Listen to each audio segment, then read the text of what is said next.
ভালো হয়ে যাবে মাসুদ। সে নিজেই পরকীয়া আসক্ত। এই দেশে পরকীয়া ভরে গেছে। এই দেশে স্ত্রীদেরকে পরকীয়া করতে দিবেন না, বাহিরে যেতে দিবেন না, স্মার্টফোন দিবেন না। স্টেজে বসে বসে বলবে এখন ওয়াইফরা স্ত্রীরা পরকীয়ায় আসক্ত হয়ে গেছে, এদেরকে ফিরিয়ে আনতে গেলে কোরআন লাগবে, সুন্নাহ লাগবে, ইবাদত লাগবে। যখন আমি খুশ করে দেখি মাশাআল্লাহ যিনি এখানে বসে বসে বক্তব্য দিচ্ছেন আপনার স্ত্রী পরকীয়া করছে, খবর নিয়ে দেখলাম উনি নিজেই, যখন শুনি যে সে নিজেই পরকীয়া আসক্ত, স্ত্রী যখন আসল কথা বলে দিল, এখন সেই স্ত্রীকে ছেড়ে দেওয়ার জন্য সিদ্ধান্ত নিয়েছে। যদি স্ত্রী এই অপবাদগুলো গোপন রাখতেন, হয়তো বা স্ত্রীকে আই লাভ ইউ বলতো। স্ত্রী যেহেতু গোপন রহস্য ফাঁস করে দিয়েছেন, এখন স্ত্রীকে বলে আই হেট ইউ। তার মানে বোঝা গেল আমরা আবারও ধোয়া ভাঙে বলতে পারি ভালো হয়ে যাবে মাসুদ। কথা বলেন, কথা বলেন। এমন কথা বলিও না যেটা তুমি করো না, যা করো তা বলো। কথা বলেন, ঠিক কি না বলেন? নামাজের কথা বলে নামাজ পড়ে না, রোজার কথা বলে রোজা রাখেন। আল্লাহ এটা নিষেধ করেছেন। তুমি আগে কাউকে অ্যাডভাইস করার আগে নিজে তুমি এটা পালন করো। কথা বলেন, ঠিক না বেঠিক? আমি রাগ করে বলছি না, আমি কষ্ট থেকে বলছি। একটা দাম্পত্য জীবন ভেঙে যাচ্ছে, আমি মায়ায় পড়ে গেছি।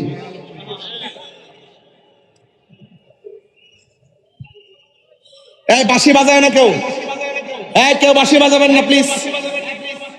আল্লাহু আকবার জোরে বলেন। আপনাদের মনে একটু কষ্ট হইতেছে, অনেক কষ্ট দিয়ে ফেলতেছি আপনাদেরকে। খুব গরম লেগে গেছে, বলেন সব শেষ করে দিবেন কে? এই আওয়াজটা বড় হবে কে? সাজদা পাওয়ার মালিক কে? হ্যাঁ, এতে কোনো সন্দেহ? তাহলে মাজার জিয়ারত চলছে, মাজার জিয়ারত চলছে, নামাজ চলছে, দোয়া ভাঙ্গার পয়েন্টের মাহফিল চলছে। আগামীতে আরো বড় বক্তা আসবে, আগামীতে আরো বড় বক্তা ইনশাআল্লাহ। সেই চিত্র দেখে দোয়া ভাঙ্গার মানুষ প্রেমের সুরে হাসবে ইনশাআল্লাহ। রাজি আছেন কিনা বলেন? এখনো শাহরাস্তি জমিনে আকাবেররা আছেন, আপনাদেরকে দলিলের ভান্ডার নিয়ে আকাবেররা বসে আছেন। এখন আওয়াজ করে বলেন আমরা সুন্নিরা কি দুই না এক? আরো বড় করে দুই না এক? আমার বাবারা, আমার মোবাইলটা দিয়ে যায় তো জাঙ্গির। আমি বলছিলাম আল্লাহ পাকের ইবাদত করতে হবে, তাদের শরীক করা যাবে? বলেন শরীক করা যাবে? এই ওয়াজগুলো ফুট করে নিয়ে যান। এরপরও যারা আমাদেরকে গায়ে পরে ট্যাগ লাগাবে তাদের মুখের জবাব মুখ দিয়ে দিব, কলমের জবাব কলম দিয়ে দিব, ফেসবুকের জবাব ফেসবুকে দিব, লাঠির জবাব লাঠিতে দিব। তোমরা যে ভাষায় কথা বলবা আমরা সেই ভাষায় কথা বলবো। তোমরা ভালো হয়ে যাও, সমাজ ভালো হয়ে যাবে ইনশাআল্লাহ। এরপরে আসেন আমি আপনাদেরকে একটু বুঝাইয়ে দিয়ে যাচ্ছি যে এই পৃথিবীটা কি হয়ে যাবে। আচ্ছা, আমি যেখানে ওয়াজ করছি এই জায়গার মধ্যে কিছু কিছু মানুষ ওয়াজে বলে হাসরের মাঠে আমার নবী সুপারিশ, হাসরের মাঠে আমার নবী সুপারিশ করবে দূরের কথা, নবীর জান নিয়াই নাকি ঠেলাঠেলি। আমি কিন্তু দেখাইতে পারবো, আমার মোবাইলে কিন্তু আছে। তো আমার মতোই টুপি পরে আবার এরকম স্পিকার ধরে তাদের সামনে আমার ফলোয়ারও আছে, হ্যাঁ, এইভাবে ওয়াজ করে আবার বলতেছে কি নবী হাসরের মাঠে নাকি বলবে আমার নেকের পাল্লা ভারী হয় নাকি বদের পাল্লা ভারী হয়, আমার নেকের পাল্লা ভারী হয় নাকি বদের পাল্লা ভারী হয়। নবী নাকি এই পেরেশানিতে আমার নবী চিন্তিত থাকবেন। আপনারা জবান খুলে বলেন নবী কি নিজের পেরেশানিতে টেনশনে থাকবেন নাকি উম্মতের পেরেশানিতে? এই আওয়াজে মানি না জোরে কোন। আমার নবীকে শাফাআতের ক্ষমতা দিয়েছেন কে? আরো বড় করে বলি কে? আল্লাহ যদি দিয়ে থাকে আমাদের বাপ দাদার কোনো অসুবিধা আছে? আরো বড় করে অসুবিধা আছে? তো যেই মৌলবীরা এইভাবে মাহফিলে এসে সমাজের মানুষকে ঈমান ধ্বংস করছে, আমল ধ্বংস করছে, নৈতিক চরিত্রকে অবক্ষয়ের দিকে ঠেলে দিচ্ছে, তাদের থেকে আমাদের সংশোধনে সতর্ক থাকার দরকার আছে না নাই? এখানে আপনি সুন্নি একজন পিতা হিসেবে আপনার কিছু ব্যর্থতার কথা বলছি। আপনার সন্তান লেখাপড়া করতে দিচ্ছেন, সেই সন্তানটা আপনার আকীদাটা লালন করে কিনা এটাকে আপনি খেয়াল করেছেন? আপনার সন্তান পড়াচ্ছেন, সে ফেসবুকে কারো ওয়াজ শুনে এবং সে কিভাবে অনলাইনে কার সঙ্গে কিভাবে চলছে সেদিকে আপনি খেয়াল করছেন? আপনার সন্তান বিদেশ যাওয়ার পরে সে কি হয়ে গেছে, আপনার আকীদা সে লালন করে কিনা? আমরা যেভাবে সুন্নি আকীদা লালন করি সেই আকীদা সে লালন করে কিনা এটাকে আপনি খবর নিয়েছেন? আপনি কিন্তু বাঁচতে পারবেন না, আপনাকে কিন্তু জবাব দিতে করতে হবে। প্রত্যেকটা মানুষ যার যার দায়িত্ব সম্পর্কে জিজ্ঞাসিত হবে।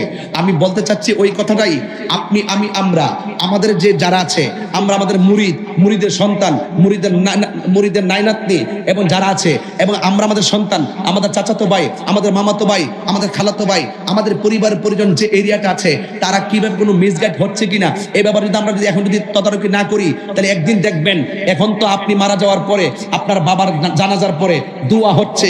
আমার কিন্তু একটা কাগজ একজনে দিয়ে রাখছে, এরপর কাগজটা আমি প্রথম পড়ি নাই, আমাকে বলে রাখছে জানাজার নামাজের ব্যাপারে কিছু বলার জন্য।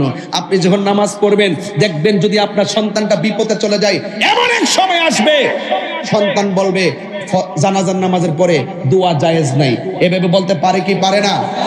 আরে বলে কি বলে না? সমাজে আরেকটা জিনিস কিন্তু লক্ষণীয়, আপনি যখন আলেম হন নাই তখন জানাজার মাঠে ইমাম সাহেব আপনার জন্য জানাজা দেওয়ার জন্য প্রথম হকদার ইমাম সাহেব। সন্তান যদি না থাকে এরপর হকদার ইমাম সাহেব। কিন্তু আফসোস হলো মেয়ের ঘরের নাতি, ওই রাতের ঘরের ফতি হুট করে দূরে এসে কয় আমার নাতি একটা, ওনার নাতি একটা হাফেজ হইছে, ওনার নাতি একটা আলিম হইছে, ও নামাজ পড়াইবো। খবর লিয়া দেখলাম ও কিয়াম করে না, খবর লিয়া দেখলাম ও নবীরে নূর মানে না, খবর নিয়ে দেখলাম ও নবীরে গায়েব জানে মানে না, খবর নিয়ে দেখলাম নবী হাজার নাজার মানে না, খবর নিয়ে দেখলাম নবীর শাফাত মানে না, খবর নিয়ে দেখলাম সে বিভিন্ন ধরনের বদাকিদার লোকের সাথে সম্পৃক্ত। এখন আপনার সন্তান আলেম না হওয়ার কারণে একটা নাতি আইসা, ওই যে নাতিরা যে পড়াইছে অন্য লাইনে, সে আইসা আপনার জানাজার মাঠে দাঁড়ায় গেছে। ওই মুহূর্তে স্পর্শকাতর সময় কেউ আর বাধা দেয় না। তাহলে আপনি একটা অভিভাবক হিসেবে ব্যর্থ যে আপনার জানাজাটা সুন্নি আলেম দিয়া আপনি দিতে পারলেন না। তাহলে আপনাকে সতর্ক থাকতে হবে কি হবে না? আরো হবে কি হবে না? আজকে সমাজের মধ্যে অনেক মানুষ বলে জানাজার নামাজের পরে দোয়া করা জায়েজ নাই।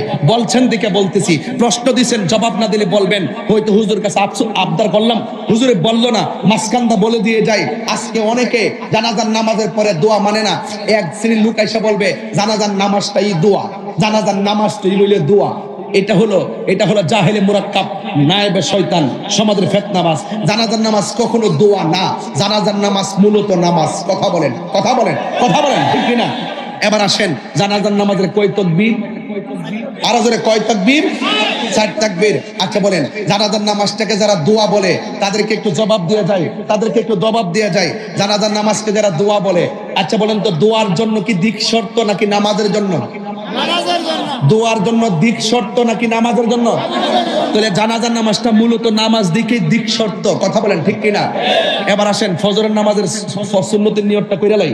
নাওয়াইতু আন উসাল্লিয়া লিল্লাহি তাআলা রাকাতাই সালাতিল ফাজরে সুন্নাতু রাসূলিল্লাহি তাআলা মুতাওয়াজ্জিহান ইলা জিহাতিল কাবাতিশ শরীফাতি আল্লাহু আকবার। এবার আসেন যোহরের নামাজের টাইমে নাওয়াইতু আন উসাল্লিয়া লিল্লাহি তাআলা আরবাআ রাকাতি সালাতিজ জুহরে সালাতিল মাগরিব সালাতিল আসরে সালাতিল ইশায়ে সালাতিল আওয়াবিন সালাতিল চাশতে সালাতিল মাগরিব সালাতিল তাহাজ্জুদ সালাতিল না সালাতিল জানাজাতে। তাইলে সব নামাজের শুরুতেই সালাতিল ফাজরে, সালাতিল জুহরে, সালাতিল আসরে, সালাতিল মাগরিব। আর জানাজার নামাজের মধ্যে আয়েশা কয় এটা দোয়া। ওই দোয়া হইলে ও মৌলবী এখানে তো সালাতিল জানাজা বলো কেন? এখানে বলতে পারো না সালাতিল দোয়া?